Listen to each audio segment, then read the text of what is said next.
Good evening. मैं ब्रजेश गोपालन। आज हम लोग संविधान के भाग 1 के बारे में पढ़ेंगे। हमारे संविधान में कुल 22 भाग हैं और 395 आर्टिकल हैं।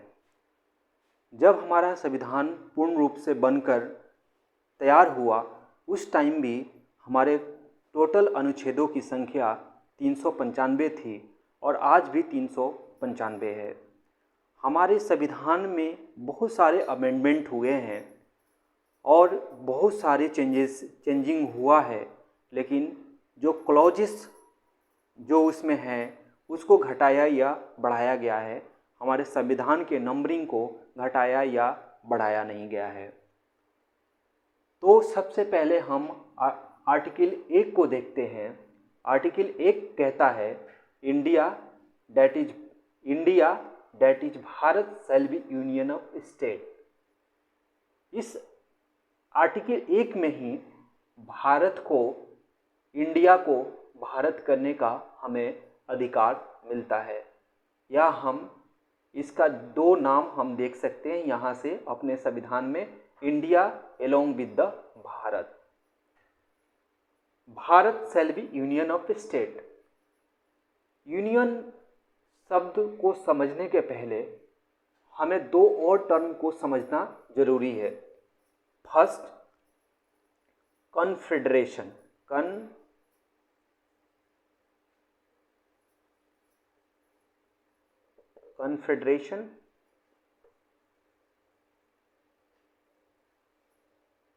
Federation and third one is the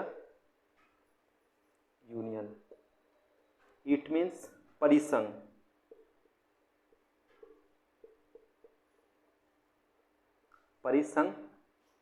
it means संघ।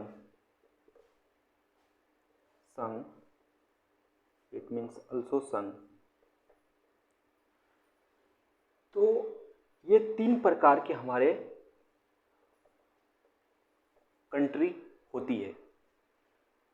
जो कन्फेडरेशन होती है उसमें एक समझौते के तहत एक स्टेट या एक राष्ट्र दूसरे राष्ट्र के साथ, या एक स्टेट या एक स्टेट या बाकी और स्टेटों के साथ जाकर मिल जाती है और एक राष्ट्र का निर्माण हो जाता है।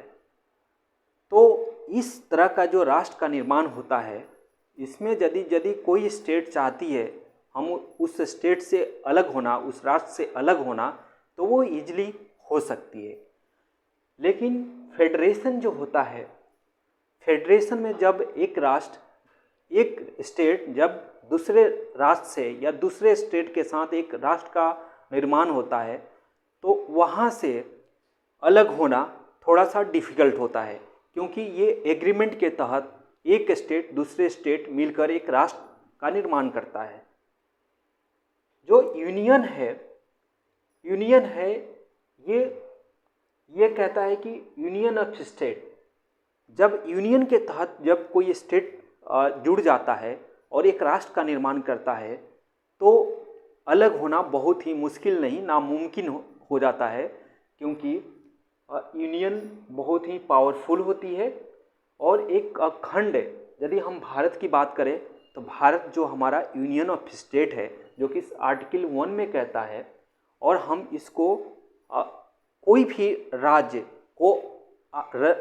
अलग नहीं हो सकती। इवन एक छोटा सा एरिया भी चाहती है कि हम भारत से अलग हो जाएं, तो नहीं हो सकती है।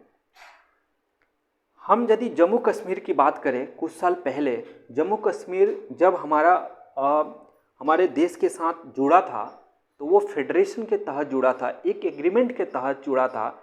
इसलिए हम कह सकते थे जब तक 370 धारा नहीं हटा, उसके पहले हम कह सकते थे कि India is a federal country. लेकिन अब जो है कम्प्लीटली हमारा जो कंट्री है is the union of state. Federal का नाम ही नहीं है, पूरा कंप्लीट तौर पे हमारा जो देश है ये यूनियन ऑफ स्टेट है। और इस यूनियन ऑफ स्टेट से हम भारत को तनिक सा भी अलग नहीं कर सकते हैं। जब हम बात करते हैं अमेरिका का एग्जाम्पल देखते हैं, तो अमेरिका एक फेडरल कंट्री है और फेडरेशन के तहत 50 राष्ट्र 50 स्टेट एक राष्ट्र में जुड़ा है। तो ये इनके सारे अलग अलग फ्लैग हैं, 50 स्टेट का अलग अलग फ्लैग है, लेकिन एक साथ समझौते के तहत, एग्रीमेंट के तहत वो एक साथ हैं। यह एक साथ इसलिए आए क्योंकि अमेरिका भी पहले ब्रिटेन का गुलाम था और इन बातों से उनको डर था कि यदि हम एक राष्ट्र की तरह एक साथ मिलकर नहीं रहेंगे तो हमें बाद में भी कोई गुलाम बना सकता है। क्योंकि ऐसा शुरू से ही देखने को मिलता है कि जो पावरफुल कंट्री होती है कमज़ोर कंट्री पे, वीक कंट्री पे अपना कब्जा कर लेती है। इस वजह से अमेरिका एक फेडरल राष्ट्र बना। लेकिन अमेरिका में यदि कोई स्टेट चाहती है कि हम अलग हो जाए अमेरिका से, एक इंडिपेंडेंट राष्ट्र बन जाए, तो वो बना सकती है, उसमें कोई दिक्कत नहीं है। दूसरा कहता है नए राज्यों का प्रवेश। आर्टिकल नंबर 2 कहता है कि यदि कोई स्टेट या कंट्री यदि इंडिया में शामिल होना चाहती है तो वो आर्टिकल 2 के तहत इंडिया में शामिल हो सकती है। जैसे सिक्किम जो है आर्टिकल 2 का एग्जाम्पल है।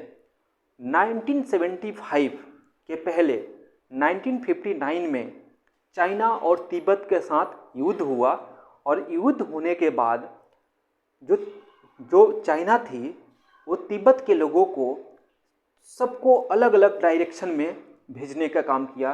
किसी को नॉर्थ डायरेक्शन में भेज दिया, किसी को साउथ डायरेक्शन में भेज दिया, मतलब सारी फैमिली को मतलब अलग अलग डायरेक्शनों में भेज दिया।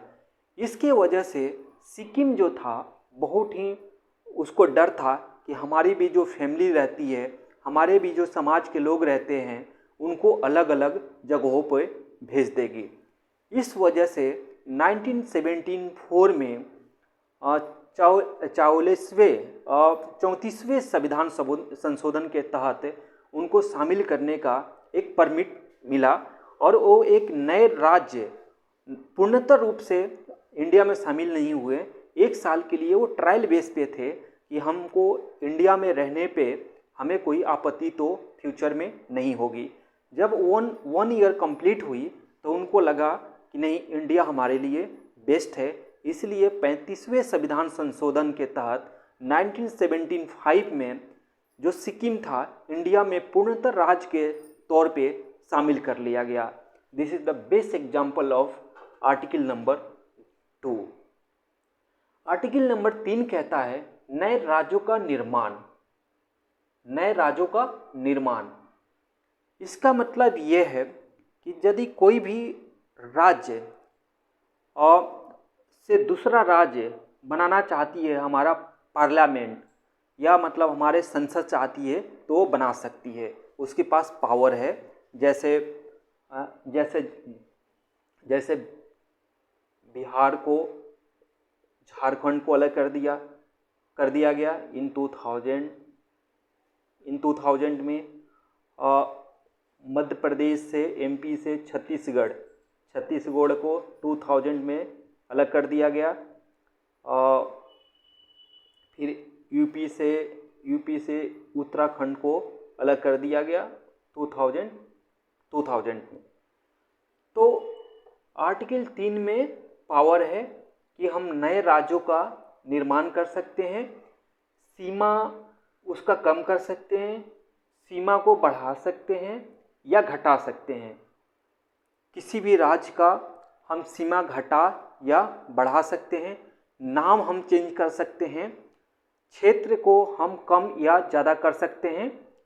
तो इन सब जो प्रावधान है, जो पावर है, आर्टिकल 3 में दिया गया है। आर्टिकल 4 कहता है कि आर्टिकल 2 और 3 को अनुच्छेद 368 के तहत नहीं देखा जाएगा। मतलब सबसे पहले अनुच्छेद 368 को समझना होगा कि 368 कहता क्या है। 368 ये कहता है कि parliament has power to amend the constitution, मतलब 368 अनुच्छेद 368 में पार्लियामेंट को पावर दे रखा है कि किसी भी वो आर्टिकल को अमेंड कर सकता है, अमेंडमेंट कर सकता है या चेंज कर सकता है, उसमें बदलाव कर सकता है। लेकिन आर्टिकल जो 2 और 3 जो है उसको वो चेंज नहीं कर सकता है। तो आज हम यहीं ख़त्म करते हैं। नेक्स्ट हम भाग 2 के बारे में डिस्कस करेंगे।